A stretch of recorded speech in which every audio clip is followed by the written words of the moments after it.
சீரரா செல்வம் போல் சேர்க்கவே என் ஆசான் வீரராகவருக்கு புகழ். வணக்கம். சாவை வென்ற சனாதனம் என்ற வரிசையிலே இன்று இந்து மதத்தின் தனிச்சிறப்புகள் ஒன்று பார்க்க இருக்கிறோம். அது என்ன அப்படின்னா, உலக மதங்களிலே நெருப்பு, அக்னி முக்கியமானதாக எல்லா மதங்களாலும் மதிக்கப்படுகிறது. மத சம்பிரதாயங்களில் அக்னிக்குன்னு ஒரு முக்கியத்துவம் எல்லா மதங்களும் கொடுக்க தான் செய்யுது.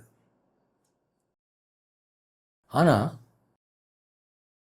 நம்ம இந்து மதம் அக்னிக்கு கொடுக்குற முக்கியத்துவம் ரொம்ப அதிகமாக இருக்குது. கல்யாணம் முதற்கொண்டு அக்னி சாட்சியாக நடக்கணும். ராமனும் சுக்ரீவனும் நட்பு கொள்ளும்போது அக்னி சாட்சியாக நட்பு கொண்டார்கள். இப்படி அக்னியை சாட்சிக்கு கூப்பிடுறதுன்ற ஒரு பழக்கம் இந்து மதத்தில் தான் பிரதானமாக இருக்கு. ஒரு கேள்வி, அக்னி பஞ்சபூதங்களில் ஒன்று காற்று, ஒன்று நீர், அப்புறம் ஆகாசம், மண், நெருப்பு. இந்த 5 பஞ்சபூதங்கள். இந்த பஞ்சபூதங்களில் மற்ற 4 பூதங்களை ஏன் சாட்சி கூப்பிடக்கூடாது? பஞ்சபூதங்களுக்கும் தெய்வங்கள் உண்டு தானே. வாயுவுக்கு வாயு பகவான் இருக்கிறானே, மண்ணுக்கு பிருத்திவி தேவி இருக்கிறாளே. அப்படி எல்லாத்துக்கும் தெய்வம் இருக்கிற போது அக்னியை மட்டும் எதுக்கு சாட்சி கூப்பிடுறாங்க என்ற ஒரு கேள்வி. அதாவது நம்ம இந்து மதத்தை நம்ம நல்லா புரிஞ்சுக்கணும். நம்ம ரிஷிகள் எல்லாத்துக்கும் ஒரு நோக்கம் வச்சு, ஒரு விளக்கம் வச்சு தான் செய்திருக்காங்க.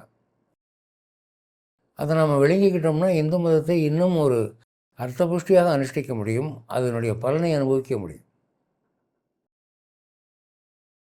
இந்த பஞ்சபூதங்களிலே உறக்க நிலை என்பது இல்லாத ஒரே பூதம் அக்னி தான். இப்போ ஆகாசம் இருக்க, அது அப்படி இருக்குது. அது ஆகாசம் இருக்குங்கிறதுக்கு ப்ரூஃபே இல்லை. ஒரு கழுகு பறக்குதுங்கிறத வச்சு சரி அங்கே ஸ்பேஸ் இருக்குது அப்படின்னு தெரிஞ்சுக்கலாம். மற்றபடி ஆகாசம் என்ற பூதம் ஒரு இயக்க நிலையிலே ஒன்றும் செய்கிறதில்லை. மண் பாட்டுக்கு கிடைக்காது. ஒரு மக்கா இருந்தால் நான் மண் மாதிரி உட்காந்துருக்கான் அப்படி தான் சொல்லுவாங்க. அது ஒன்றும் செயல்படுறதில்லை. தண்ணி, ஏதாவது வெள்ளங்கள்லாம் வந்தால் தான், சுனாமி வந்தால் தான் தண்ணி இதனுடைய ஆக்ரோஷத்தை காமிக்கும். மற்ற சமயத்தில் தண்ணி பாட்டுக்கு கிணத்துல பாருங்கள், தண்ணி எப்படி இருக்குது, அசையாகாமல் அது பாட்டு கிடக்கும். காற்று புயல் வந்தால் தான் காற்றினுடைய வேகம் நமக்கு உணர முடியும். மற்றபடி காற்று பெரிய ஒரு இயக்கநிலை வேறுபாடு காட்டுறதில்லை. ஆனால் அக்னி மட்டும் உறக்க நிலையே இல்லாதது, எப்பவும் விழிப்பு நிலை தான். நீங்கள் அக்னியை பற்ற வச்சிங்கன்னா தக தக தக தக தகன்னு எரியும். அதில் ஒரு உயிர் இருக்குது, இயக்கம் இருக்குங்கிறது எந்நேரமும் அங்கே காட்டிக்கிட்டே இருக்கும். அதனுடைய செயல்பாடு ஓய்வில்லாதது, உயிர் உள்ளது, உயிரோட்டமானது.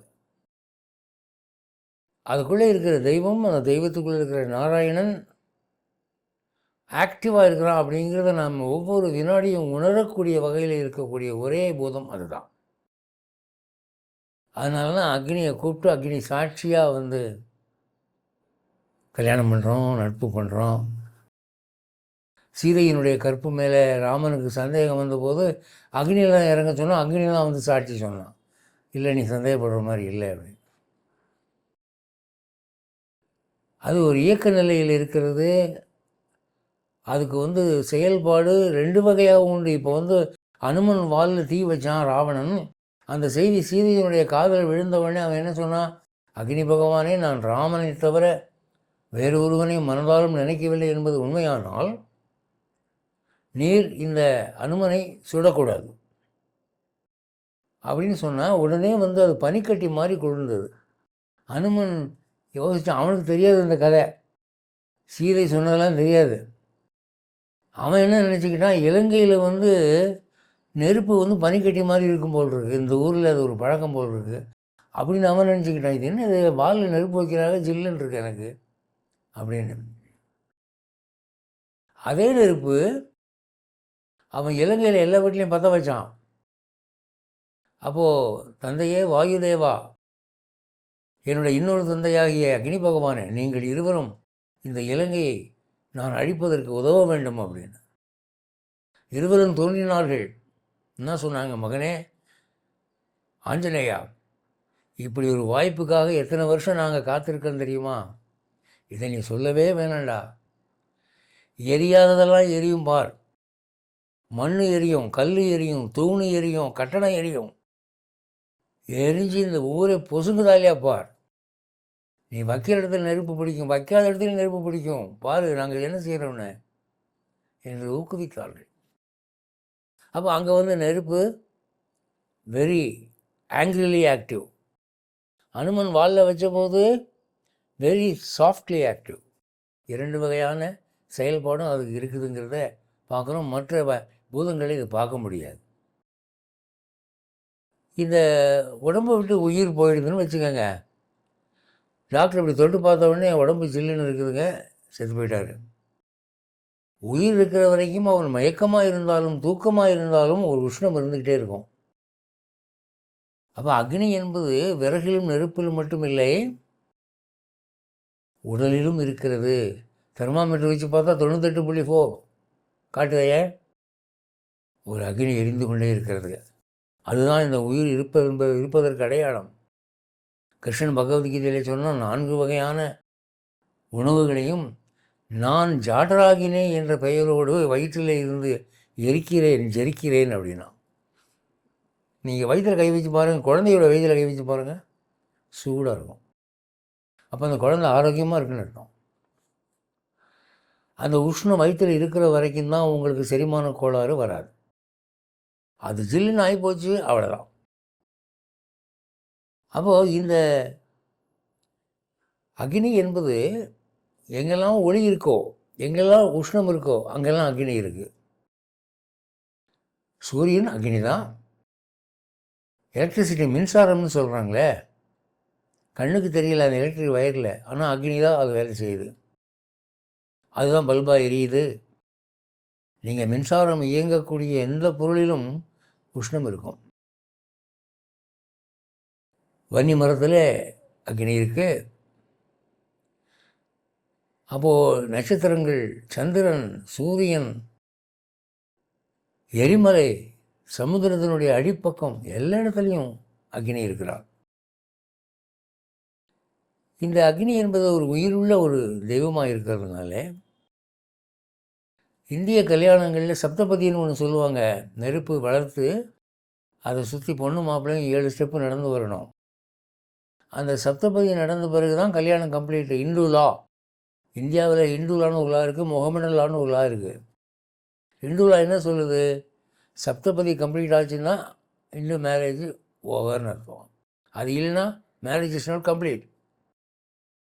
இப்போ அந்த சப்தபதியை ஏன் செய்கிறாங்க, அக்னி பகவானை கூப்பிட்டு, அக்னி பகவானை உன்னுடைய இருப்பு முன்னாலே உன்னுடைய சாட்சியாக இந்த விவாகம் நடக்குது. பெண்ணையும் மாப்பிள்ளையும் பார்த்து மந்திரம் சொல்கிறாங்க, நீங்கள் நெருப்புக்கு முன்னால் கல்யாணம் பண்ணியிருக்கிறீங்க, ஒருவரை விட்டு பிரியக்கூடாது அப்படின்னு. இந்திய விவாகங்களில் விவாகரத்து குறைவாக இருக்கிறதுக்கு பல காரணம்னா இது ஒரு காரணம். அக்னி சாட்சியாக விவாகங்கள் நடக்கின்றன, எனவே இங்கே விவாகரத்துக்கள் குறைவு. அங்கெல்லாம் மேல்நாட்டில் கல்யாணங்களை பார்த்துருக்கீங்களா, நெருப்பாக எரியுது. எங்கே எரியுது, நெருப்பெல்லாம் எரியறதில்லை. ஐஸ்கிரீம் வச்சு ஜில்லுன்னு சாப்பிடுவாங்க. அதுதான் இந்த யாகம் பண்ணும்போது இது இந்திரன்ட்ட கொண்டு போய் சேரு, இந்திராய சுவாகா அப்படின்னு போடுறாங்களே, அதையே நெருப்பில் போடுறாங்க. மண்ணில் போடக்கூடாதா, காற்றுல போடக்கூடாதா, தண்ணியில் போடக்கூடாதா? இந்த அக்னி பகவானுக்கு தான் அந்த வேலை. அக்னிமயதி அக்னிஹி, எல்லா தேவர்களுக்கும் ஹோம திரவியத்தை கொண்டு போய் கொடுக்குறவன் அக்னி. அவன் ஆனால் எக்கச்சக்கமான வஸ்துக்களை சாப்பிட்டதுனால் அஜீரணம் ஏற்பட்டு கண்ணனிடமும் அர்ஜுனனிடம் எனக்கு அஜீரணம் என்று முறையிட்டு காண்டவனத்தை எரிப்பதற்கு அதில் இருக்கிற மூலிகைகள் எனக்கு குணம் கொடுக்கும் என்று கேட்டு இந்திரன் மழை பெய்யாமல் அர்ஜுனன் மூலம் தடுத்து அதை எரித்து குணமானான். அப்போது அந்த அக்னி மனிதர்கள் அர்ப்பணிக்கக்கூடிய பொருள்களை எடுத்துக்கொண்டு போய் தேவர்களிடம் ஒப்படைக்கக்கூடிய வேலையை பார்க்கிறான். அவன் ஒரு உயிருள்ள தெய்வம். கோவிலில் விளக்கு எரியுது இல்லையா? நீங்கள் பாருங்கள், தெய்வம் நடுவில் இருக்குன்னா ஓரத்தில் விளக்கு எரியும். ஏன்? பார்க்குறவங்களுக்கு கோவில் விக்கிரகம் உயிரில்லாத மாதிரி தெரியும். நிற்கிற பெருமாள் நின்றுக்கிட்டே தான் இருப்பார், கண்ணை திறந்துக்கிட்டு பார்த்துக்கிட்டே தான் இருப்பார், அசைவு இருக்காது. ஆனால் உள்ளுக்குள்ளே தெய்வ சக்தி இருக்குது, ஆவாகனம், பிரதிஷ்டை. அந்த தெய்வத்தை உயிரோடு வைத்திருப்பது இந்த அக்னி தான். இந்த விளக்கு தக தக தக தகன்னு எரிகிற போது அது அந்த விக்கிரகத்தினுடைய ஜீவனாகிய பகவானுடைய இருப்பை அதிகப்படுத்துகிறது. பகவான் பார்க்குறான், விளக்கு அக்னி எரிய பக்கத்தில் இருந்து எரியினா நான் ஆக்டிவாக இருப்பேன் அப்படின்னு. அதனால தான் அந்த கோவில் விளக்கேற்ற கூட ஆள் இல்லைங்க அப்படின்னு சொல்லுவாங்க. அந்த கோவில் பாழடைஞ்சு போயிடும். எந்த கோவிலில் விளக்கு ஏற்றப்படவில்லையோ அங்கே தெய்வ சாநித்தியம் போய்விடும். ஒரு சின்ன விளக்காவது எரியணும். அந்த எரியும் விளக்கானது அந்த தெய்வத்தினுடைய சக்தியை உயிரோட்டம் உள்ளதாக வைத்திருக்கிறது. அதனால தான் கோவிலில் விளக்கேற்றுறதுங்கிறது ஒரு பெரிய புண்ணியமாக சொல்லப்பட்டிருக்கிறது. மகாபலி இருந்தானே, வாமன அவதாரம் பெருமாள் அவனுக்காக தான் எடுத்தார். அந்த மகாபலி யார் போன ஜென்மத்தில் அப்படின்னா கதை என்ன சொல்லுது? ஒரு கோவிலில் விளக்கு எரிஞ்சிக்கிட்டு இருந்ததான், இவன் எலியா பிறந்திருந்தானா. அப்போ திரி கருகி போச்சு, இன்னும் கொஞ்சம் தான் இருக்குது, எண்ணெய் இருக்கிற பகுதியில் திரி படலை. அப்போது இந்த எலி என்ன பண்ணிச்சு, அந்த விளக்கு தண்டில் ஏறி விளக்கில் உக்காந்து லேசாக அந்த எண்ணெயை நக்கி பார்த்துச்சான். அப்படி நக்கிற போது அந்த திரி எண்ணெயில் படாமல் இருந்தது, எண்ணெயில் பட்டுச்சான். அப்போ விளக்கு நல்லா எரிஞ்சுதான்.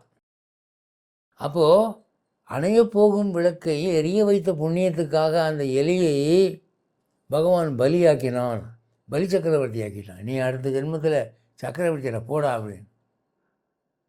ஒரு எலி செய்த புண்ணியம் பாரு. அப்போ நாம் உயிருள்ள ஆதரவுள்ள மனிதன் நாம் விளக்கேற்றினா அது எவ்வளோ பெரிய புண்ணியம். ஒரு வீட்டுக்கு நமக்கு சாப்பாடு யாராவது உதவி பண்ண என்ன சொல்கிறாங்க? எங்கள் வீட்டுக்கு விளக்கேற்றி வைங்க, எங்கள் வீட்டு அடுப்பை எரியும்படி பண்ணுங்க, அப்படி தானே சொல்கிறோம். ஒரு வீடு விளங்குகிறது என்றால் அங்கே நெருப்பு எரிய வேண்டும். அப்போ கோவிலில் தீபம் ஏற்றுவது என்பது பெரிய புண்ணியம். ஒரு விளக்குனா கொஞ்சம் புண்ணியம், 100 விளக்குனா பெரிய புண்ணியம், 1000 விளக்குனா ரொம்ப பெரிய புண்ணியம். அதனால தான் கார்த்திகை தீபத்தை மறக்காமல் வருஷம் எல்லாம் செய்கிறோம். பாஞ்சராத்திர தீபமானாலும் சரி, வைகானச தீபமானாலும் சரி, ஸ்மார்த்த தீபமானாலும் சரி, விளக்கு ஏற்றணும். பின்பக்கம் கொல்லைப்பக்கம் வரைக்கும் ஏற்றணும். அப்போ தான் மூதேவி ஓடும், ஸ்ரீதேவி வருவாள். ஆக ஒரு புராண கதையில் நம்ம பார்க்குறோம், ஒரு கண்கள் இரண்டையும் இழந்த ஒரு ராஜா, அவனுடைய எதிரிகள் அவனை குருடாக்கி ராஜ்யத்தை விட்டு விரட்டி விட்டார்கள், சிம்மாசனத்தை பிடுங்கி கொண்டார்கள். அவன் பிச்சைக்காரனாக ரோட்டில் அலைகிறான். அப்போ அவனுடைய குரு நாரதர் அவனை பார்த்து, கவலைப்படாதப்பா, உனக்கு ஒரு பதிவிரதையான மனைவி கிடைப்பாள், அவளாலே நீ மறுபடியும் ராஜ்யத்தை அடைவாய் அப்படின்னு. அவன் சொல்கிறான், சாமி இந்த குருட்டு பிச்சைக்காரனை எவ கட்டிக்குவா அப்படின்னு. பகவான் நினச்சா எல்லாம் நடக்கும்டா, போடா தைரியமாக இருடா என்று சொல்கிறார். இவன் போய் பசி களைப்பில் ஒரு வீட்டு வாசலில் போய் படுத்துருக்கிறான். அந்த வீட்டில் தூங்கி கொண்டிருக்கிறவளுடைய கனவிலே அவள் கிருஷ்ண பக்தியை கிருஷ்ணன் தோன்றி, அம்மா நீ நாளை காலையில் வீட்டு கதவை திறக்கிற போது முதல் யாரை பார்க்குறியோ அவன் தான் உன் கணவன். எனக்கு ஒரு நல்ல கணவனை கொடுன்னு கேட்டுக்கிட்டு இருக்கிறியே, அவன் தான் உனக்கு நல்ல கணவன் சொன்னோடனே அவன் கதவை திறந்து பார்த்தா இந்த பிச்சைக்காரன் படுத்திருக்கான். சரி, பகவானுடைய உத்தரவு என்று சொல்லி தகப்பனுடைய ஒரு அதட்டுதலையும் மீறி அவனை கல்யாணம் பண்ணிக்கிறா. அப்போ என்னாச்சு, அந்த நாட்டு ராஜாவுடைய இந்த முதிரிகா மோதிரம், ராஜாக்கெல்லாம் ஆணை இடும்போது ஒரு ஆணை எழுதிட்டு இந்த மோதிரத்தை வச்சு பதிப்பாக, அந்த மோதிரத்தை கழட்டி தெப்பங்கரையில் வச்சுட்டு ராஜா குளிச்சுக்கிட்டு இருக்கான். ஒரு கருடன் வந்து பார்த்துட்டு இது சிகப்பாக இருக்கவே அது மாணிக்கக்கல், அது ஏதோ ரத்தம் போல் இருக்குது, சதை போல் இருக்குன்னு தூக்கிட்டு போயிடுச்சு. ஐயோ ஐயோ போச்சு, முதிரிக்கா மோதிரம் போச்சே என்று சொல்லி அவன் பதறுகிறான். தண்டோரா போடுறான். அந்த ராஜ மோதிரம் யார் கொண்டு கொடுக்குறாங்களோ அவங்க என்ன கேட்டாலும் நாங்கள் கொடுப்போம் அப்படின்னு. இந்த கருடன் என்ன பண்ணுது, அந்த மோதிரம் தூக்கிட்டு போய் அது மாம்சம் இல்லை அப்படின்னு தெரிஞ்சவொடனே ட்ராப் பண்ணிடுச்சு. எங்கே ட்ராப் பண்ணுது அப்படின்னா, இந்த 2 கண்ணும் இழந்த அந்த பிச்சைக்காரன், புது மாப்பிள்ளை கல்யாணமானவன், அவன் முன்னால் போட்டு போயிடுச்சு. மனைவி வந்து பார்த்து, ஏங்க இது ராஜ மோதிரம் மாதிரி தெரியுது, இருவரும் போய் கொடுக்குறாரு ராஜாவிட, உங்களுக்கு என்ன வேணும், பாதி ராஜ்யம் வேணுமான்னு கேட்குறான் அவன். எங்களுக்கு அதெல்லாம் வேண்டாம், இவன் ஒரு ராஜாவாக இருந்தவன் தானே, மகாராஜா இது கொடுக்கறதுக்காக நீண்ட கை, வாங்குற கை இல்லை, எனக்கு ஒன்றும் வேண்டாம் அப்படின்றான். இல்லைப்பா நான் தண்டோரா போட்டேன், ஏதாவது நீ கேட்டு வாங்கணும் அப்படின்றார். அப்போது அந்த மனைவி சொல்கிறான், நான் ஒரு வரம் கேட்குறேன், வர வெள்ளிக்கிழமை அன்றைக்கி இந்த ஊரில் அரண்மனை உள்பட எந்த வீட்லேயும் விளக்கெரியக்கூடாது, என் வீட்டில் மட்டும்தான் எரியணும், இந்த உத்தரவு போடுங்க, இதான் நான் கேட்குற வரம் அப்படின்னோடனே, சரி நீ கேட்குறீங்க இருக்கா கொடுக்குறேன்னா, நீ இப்படி வர யாரும் கேட்டதில்லை, சரி உத்தரவு போட்டான். வர வெள்ளிக்கிழமை யாரும் விளக்கேற்றக்கூடாது, அரண்மனையில் கூட விளக்கெரியக்கூடாது. உடனே ராஜாவும் மந்திரியும் மாறு வேஷம் போட்டு அந்த வீட்டுக்கு போகிறா. என்ன நடக்குதுன்னு பார்ப்போமேனு. அப்போ அவள் என்ன சொல்கிறா, கணவனை பார்த்து, குருட்டு கணவனை பார்த்து, வாசலில் நின்றுக்கோ, கம்பை வச்சு மறிச்சிக்கோ, யாராவது இந்த வீட்டை விட்டு வெளியே போகிறேன்னு சொன்னாங்கன்னா சாஸ்வதமாக போகிறதா இருந்தால் போ அப்படின்னு சொல்லு, யாராவது உள்ளே வரதா இருந்தால் சாஸ்வதமாக இருக்கிறதா இருந்தால் வா அப்படின்னு சொல்லு என்று சொல்லிவிட்டு அவளை இங்கே அஷ்டலட்சுமி பூஜை பண்ணுறா. அப்போ உள்ளே இருந்து மூதேவி கிளம்பிட்டா. அவன் தடுக்கிறான் கணவன், சாஸ்வதமாக நீ இந்த வீட்டை விட்டு போகிறதா இருந்தால் போ, இல்லாட்டி விட மாட்டேன்னு. இனிமேல் நான் எதுக்கு இங்கே இருக்கிறேன், என் தங்கச்சியெல்லாம் வர போகிறாங்க அப்படின்ட்டு அவ போயிட்டான். அடுத்தாப்புல அஷ்டலட்சுமிகள் உள்ளே நுழையிறாங்க. சாஸ்வதமாக இருக்கிறதா இருந்தால் வாங்க அப்படின்னா. ஆமாம், உள்ளே வந்தாங்க.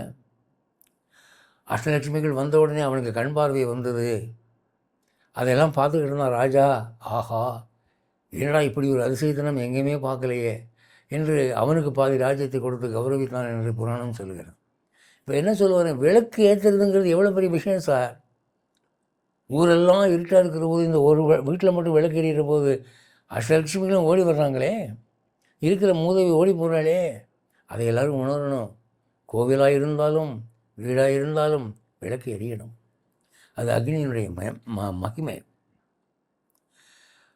இந்த டாடா பிர்லான்னு சொல்கிறாங்க இல்லையா, உலக பணக்காரங்க, அதில் ஜேஆர்டி டாட்டா அவங்க பார்சிக்காரங்க. அவங்ககிட்ட ஒரு நண்பர் போய் கேட்டார், நாங்கள் சாதாரணமாக ஊருக்கு போகிற போது தான் டாட்டா அப்படி சொல்லுவோம், அதை போய் உங்களுக்கு பேராக வச்சுருக்காங்க டாட்டா அப்படின்னு, ஏன் இப்படி பேராக வச்சாங்க அப்படின்னோடனே அவர் சொன்னார், எங்கள் பார்சி மொழியில் டாட்டானா எரியும் நெருப்புன்னு அர்த்தம். நாங்கள் தெய்வம் என்று நெருப்பு தான் கும்பிட்றோம். எங்கள் கோயிலில் போய் பார்த்துருக்கீங்களா, நெருப்பு எரிஞ்சிக்கிட்டு இருக்கோம், அவ்வளோதான், வேறு விக்கிரகமெல்லாம் இருக்காது, எரியும் நெருப்பு. என்னுடைய அறிவு புத்தி உறக்கம் இல்லாமல் மயக்கம் இல்லாமல் சதா தகதகவென்று எரிந்து கொண்டிருக்க வேண்டும், உழைக்க வேண்டும், பணம் சம்பாதிக்க வேண்டும், கோடீஸ்வரன் ஆக வேண்டும் என்று என் தந்தை வைத்த பெயர் என்று சொன்னார். டாட்டா என்றால் எரியும் நெருப்பு என்றார். அக்னி மகிமையை பாரு. இந்த உலகெல்லாம் கொண்டாடக்கூடிய ஒலிம்பிக் கேம் இருக்கே, அந்த ஒலிம்பிக்குன்னா ஜோதி, ஒலிம்பிக் ஜோதி ஒரு நாட்டில் பற்ற வச்சு ஒவ்வொரு நாட்டுக்கும் போய் எல்லா நாடுக்கும் சுற்றி கடைசியில் அந்த ஒலிம்பிக் ஜோதி ஏற்றின பிறகு தானே அந்த கேம்ஸ் ஆரம்பிக்கிறான். ஏன், அந்த கிரேக்க நாட்டு கதையில் நெருப்பினுடைய மகிமையை அவர்கள் உணர்ந்திருந்தார்கள், அதனால் அப்படி ஒரு வழக்கம் வந்தது. அப்புறம் இந்த கண்ணகி மதுரை அழியட்டும்னு நினச்சா, இந்த ராஜா அழியட்டும்னு செத்து போயிட்டான் அவன். மதுரை அடின்னு நினச்ச போது இந்த மதுரையில் பூகம்பம் ஏற்பட்டு இந்த மதுரை உள்ளே போகட்டும்னு சொல்லி சாபம் போடலையே, இது நெருப்பு பற்றி எரியட்டும்னு தான் சொன்னான். ஏன் காரணம் என்ன, அக்னி தீயவர்களை தண்டிக்கக்கூடியவன், தீமையை அழிக்கக்கூடியவன்.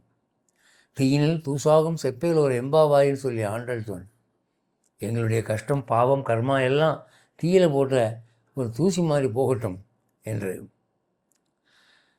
இப்போ இந்தியாவில் இறந்தவர்களை எரிக்கக்கூடிய ஒரு பழக்கம் இருக்குங்க. மற்ற நாடுகளில் வேறு விதமான பலவிதமான பழக்கங்கள் வச்சுருக்காங்க.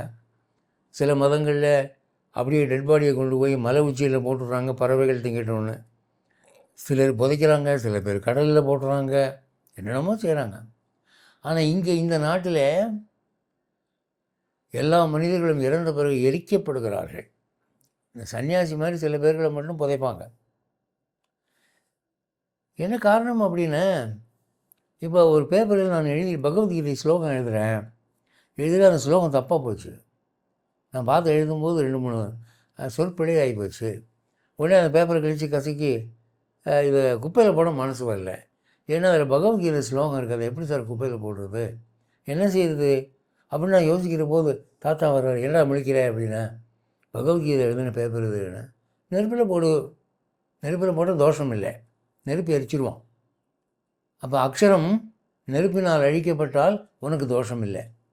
அதே போல் இந்த உடம்பு என்பது இறைவன் குடியிருந்த கோயில்.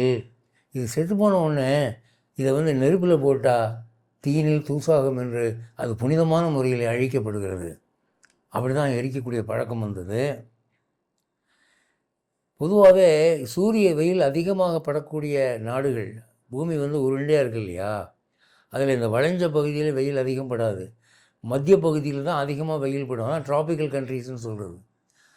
அப்போ வெயில் அதிகமாக படக்கூடிய இடங்கள் இருக்கிறவங்களுக்கு மூளை சுறுசுறுப்பாக இருக்கும், அவங்க மூளை நல்ல வேலை செய்யணும். இந்தியர்கள், இலங்கை மக்கள், இந்தோனேஷியர்களுக்கெல்லாம் மூளை சும்மா பிரமாதமாக இருக்க காரணம் அது அந்த ட்ராபிக்கல் ஏரியா. ரொம்ப பனி மூட்டமாக இருக்கக்கூடிய அந்த காக்கசன் மவுண்டன்ஸ் மற்ற இடங்கள்லாம் பிரெயின் அதிகமாக இயங்காது, வேறு ஏதாவது சிறப்புகள் இருக்கும். இந்த பிரம்மாஸ்திரம்னு ஒன்று சொல்கிறாங்களே, அந்த பிரம்மாஸ்திரம்ங்கிறது காயத்ரி மந்திரம் தான். அது ஒருத்தர் சித்தி ஆகிட்டுதுன்னு அந்த அஸ்திரம் போட்டால் என்ன ஆகுது, அது நெருப்பு மயமாகி உலகத்தை எரிக்கிறது. அப்போ அக்னி தான் அங்கே அடங்கி இருக்குது பிரம்மாஸ்திரத்துக்குள்ளே. ஒன்ஸ் அகைன் அங்கே அக்னியினுடைய மகிமையை பார்க்குறோம்.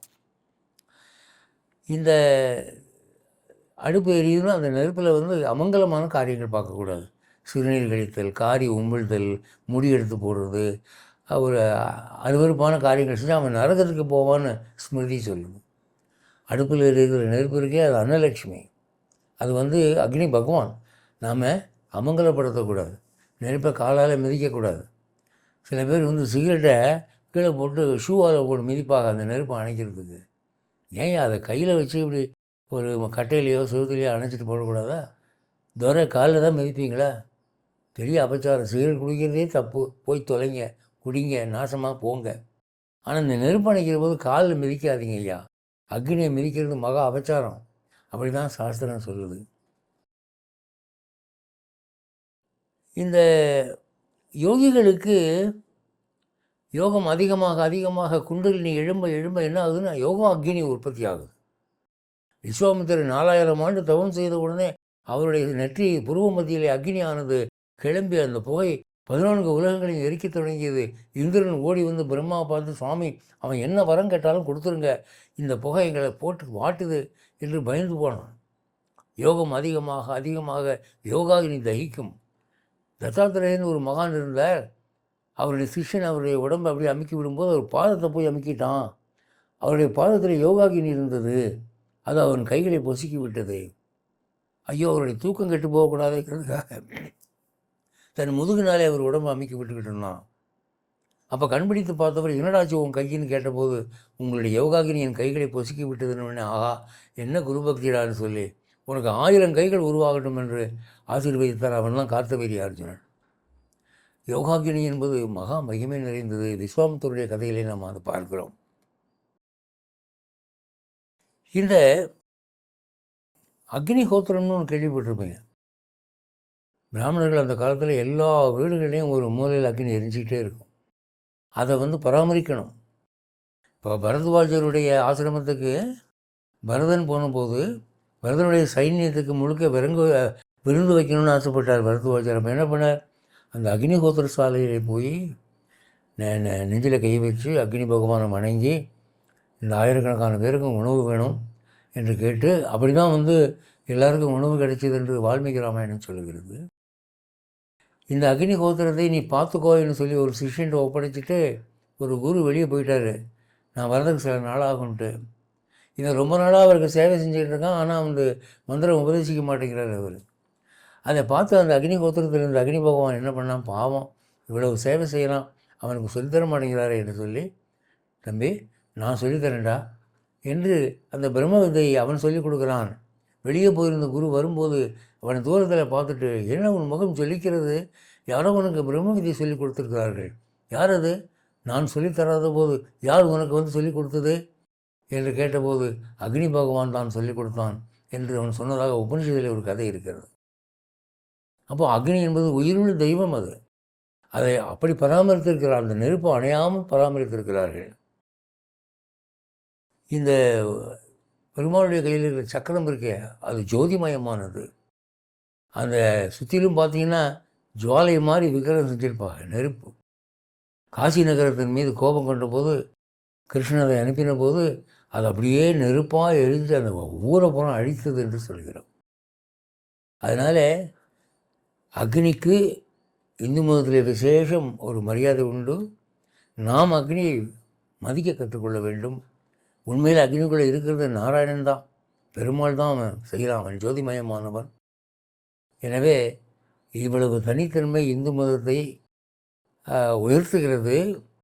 அக்னி என்று தனியாக ஒரு தலைப்பு போட்டால் பக்க கணக்கில் எழுதலாம், எவ்வளோ கொட்டேஷன்ஸ் கொடுக்கலாம், எவ்வளோ ஸ்லோகங்கள் காட்டலாம், எவ்வளவோ வரலாறுகளிலே அக்னியின் மகிமை சொல்லப்பட்டிருக்கிறது.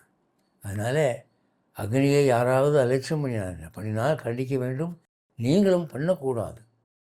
அதான் வந்து பெருமாளை சொல்கிற போது ஜுவலந்தக ஜாஜ்வல்யமானக ஜோதிர் அக்னிகி விஷ்ணு நாராயணக நமக நமோ நமக என்று சொல்லுவார்கள்.